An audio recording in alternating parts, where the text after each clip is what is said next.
What does it mean to be a witness? Why is it important to bear witness to people suffering, especially when those people are isolated from us? And what happens when we turn away? 3 years ago, I traveled to the Central African Republic to report on its ongoing war.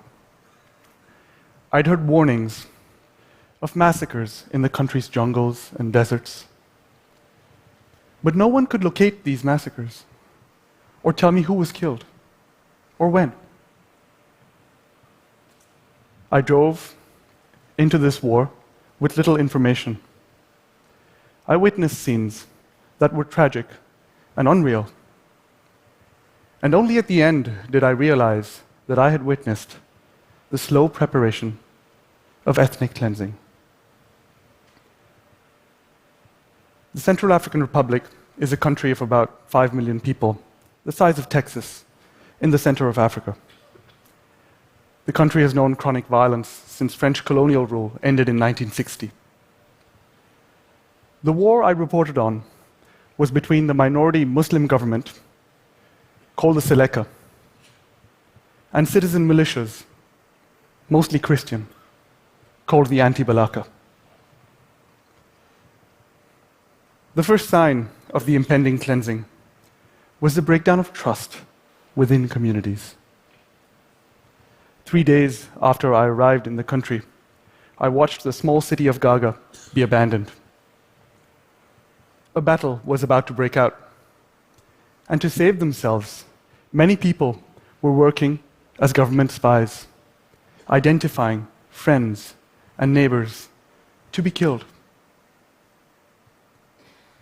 Cities and towns, any place with humans, had become unsafe. So people moved to the jungle.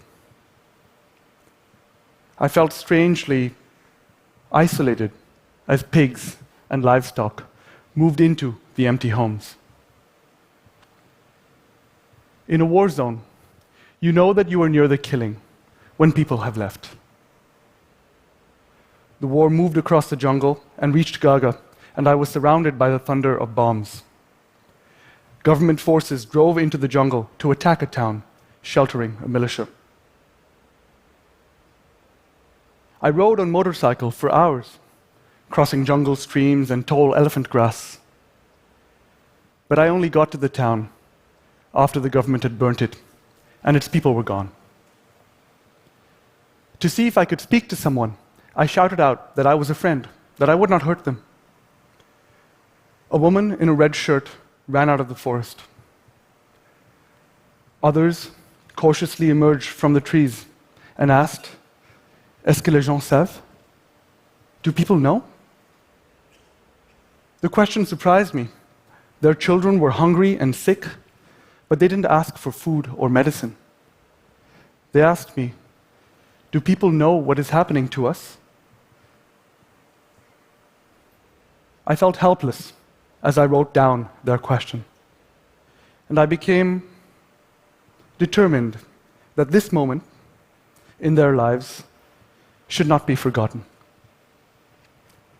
In bearing witness to their crisis, I felt a small communion with these people.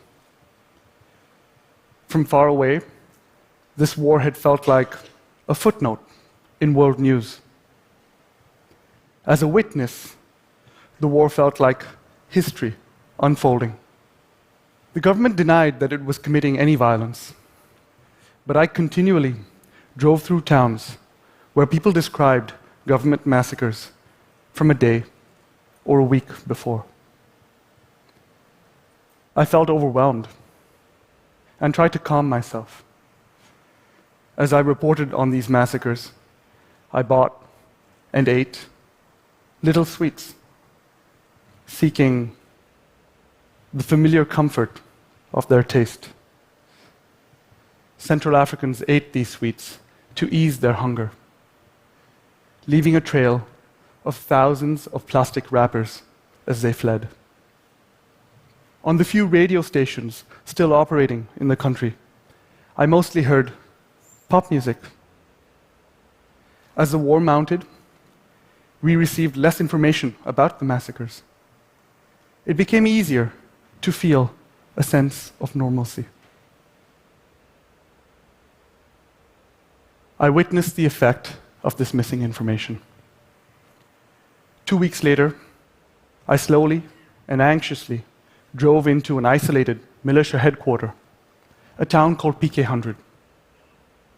Here, Christian fighters told me that all Muslims were foreigners, evil, and allied with the government. They likened Muslims to animals. Without neutral observers or media to counter this absurd narrative, it became the single narrative in these camps.